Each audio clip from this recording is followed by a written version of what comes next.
रमेश और सुधा दो दिल एक ही धागे में बंधे हुए थे। पहली नजर में ही दोनों को एक दूसरे से प्यार हो गया था। रमेश एक साधारण युवक था, लेकिन सुधा के लिए वो पूरी दुनिया थी। सुधा भी कम खूबसूरत नहीं थी। उसकी मुस्कुराहट में ही रमेश को अपनी दुनिया नजर आती थी। जल्द ही दोनों परिवारों ने भी इस रिश्ते को अपनी सहमति दे दी। फिर आई शादी की वो खूबसूरत शाम, जब रमेश और सुधा एक दूसरे के हो गए।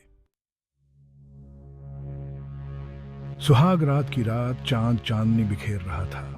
रमेश सुधा के पास बैठा था, लेकिन उसका चेहरा उदास था। सुधा ने जब उससे पूछा, क्या बात है, तुम उदास क्यों हो? तो रमेश ने अपने दिल का बोझ हल्का करते हुए कहा, सुधा, मैं बहुत दुखी इंसान हूं। यह सुनकर सुधा ने कहा, तुम्हारे सारे दुख अब मेरे हुए।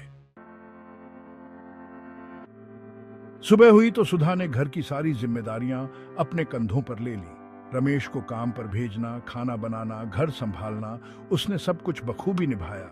धीरे धीरे समय बीतता गया और रमेश और सुधा के घर किलकारियां गूंजने लगी। दोनों बच्चे बड़े हुए और उन्होंने अपने माँ बाप की खुशियों को और भी बढ़ा दिया।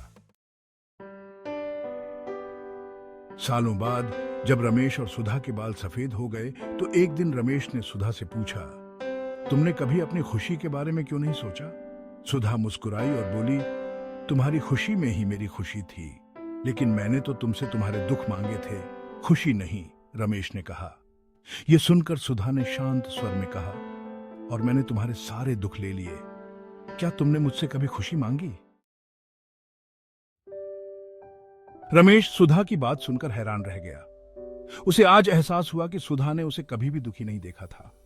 उसने चुपचाप सुधा का हाथ थाम लिया। उनकी यह अनोखी प्रेम कहानी वाकई एक मिसाल थी।